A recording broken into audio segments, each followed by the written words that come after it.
I used to be like a really good, law-abiding, authority-respecting citizen until I was wrongfully imprisoned for growing marijuana with the intent to sell.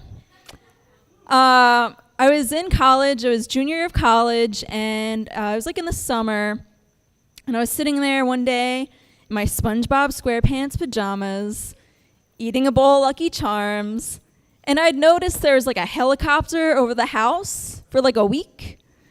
And I was like, oh, this is kind of a rich area. It's some rich asshole with his helicopter. And then I heard this like banging on the door. And so I was going to ignore it, and they kept banging and banging. And I was like, ugh.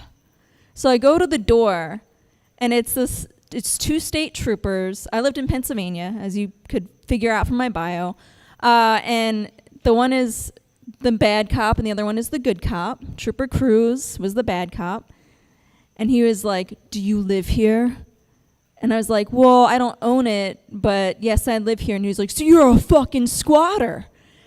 And I'm like, no, I go to college. And he's like, oh, I've been watching you. I know what you do. And I'm like, what's wrong? And he's like, we found 140 marijuana plants in your woods, and we're taking you. And I was like, this is a joke. And he's like, no, it's not a joke. And I was like, listen, I go to college. I work at Dunkin' Donuts / Baskin Robbins. I'm a good person. And he's like, that's part of your fucking cover-up, you bitch.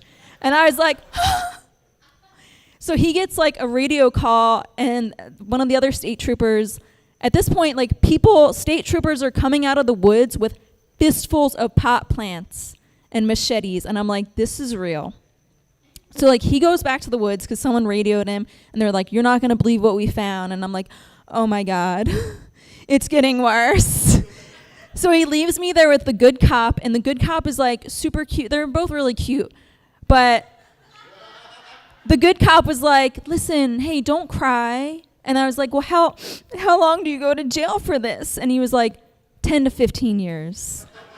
And I'm like, no, I can't come out from this. I just can't. And so he's like, tell you what, like, go get changed before we take you. And so I'm like, okay. So I go upstairs, and I put on jeans, flip-flops, and my Blondes Want to Have More Fun shirt. And I immediately think, I'm going to make a run for it. And so I look out my back window, because I'm like, I'm going to take the fire escape ladder that my aunt gave me in case of a fire. I'm going to throw it out the back window, climb down there, jump off the deck, run up the hill to the highway, and I'm going to hitchhike to Canada. That was my brilliant plan. And I open the window, and I'm just surrounded by cop cars. And I'm like, I'm not getting out of this. I'm going to jail. So I call my mom, and I just leave this frantic voicemail on her work phone saying, Mom, they're taking me to jail. Please come home. There's pot in the yard. It's not mine. So I go back out, and he's like, Trooper Cruz is like, we got your warrant, so it's time to go. So at this point, I'm like, I'm so upset, and I'm thinking, like, I'm going to jail. Like, I'm going to have horrible tattoos and cornrows when I get out, and I'm going to work at Burger King if I'm lucky, and college is over. It's fucking over. And, like, I've always been super, super goody. Like, I never even smoked pot until I was, like, 29. Like, I'm fucking vanilla, you guys.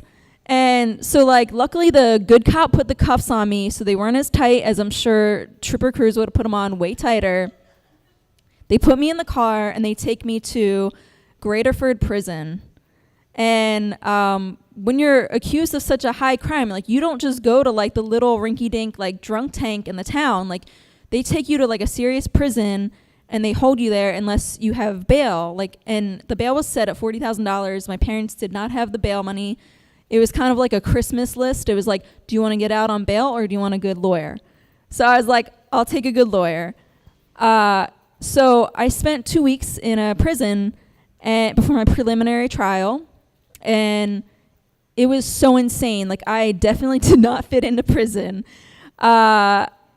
Luckily, like, Graterford Prison was like a blue-collar prison with white collar ideals. So they were like, oh, the like counselor guy was like, oh, like you have some college under your belt. I said, yeah. And he was like, what did you go to school for? I said, I went to art school. And he was like, do you want to teach an art class? Like, it'll look good on your record. And I was like, yeah, I guess.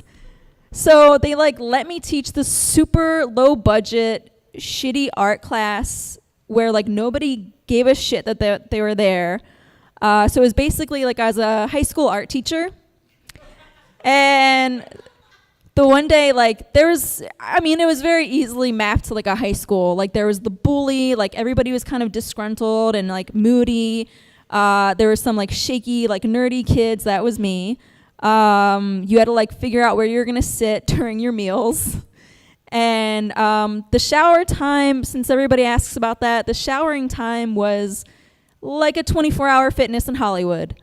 You don't want to take your shoes off, and they give you this like very generic like all-in-one body wash / shampoo that you just kind of lather up and like quickly rinse off and get out.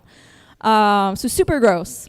And the one day, like during my art class that I was teaching, the like most volatile woman was like, fuck your bullshit art class. And she wung a pair of safety scissors right at my head. And I was like, and that was like, luckily it was like towards the end of my 2 weeks. And I was like so like high strung and upset at that point that I was like, please let this get over with. So my parents did like invest in a nice lawyer. And the judge was basically like, this is ridiculous. Like, why would this cop even think that you were the one growing all this weed? Because the cop's defense was like, this girl is a criminal mastermind. She works at Dunkin' Donuts and drives a shitty car and goes to college as part of her cover up. And the judge is like, are you out of your fucking mind? And like the cops all pissed about it. And like, so the judge just basically threw everything away with me. And I got out, luckily.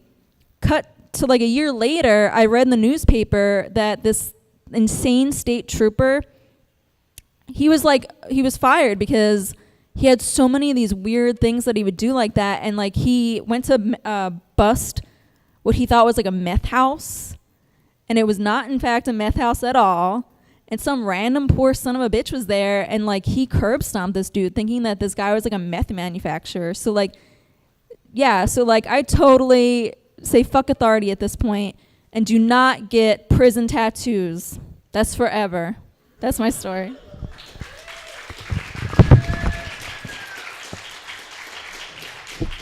Jen Curcio, ladies and gentlemen.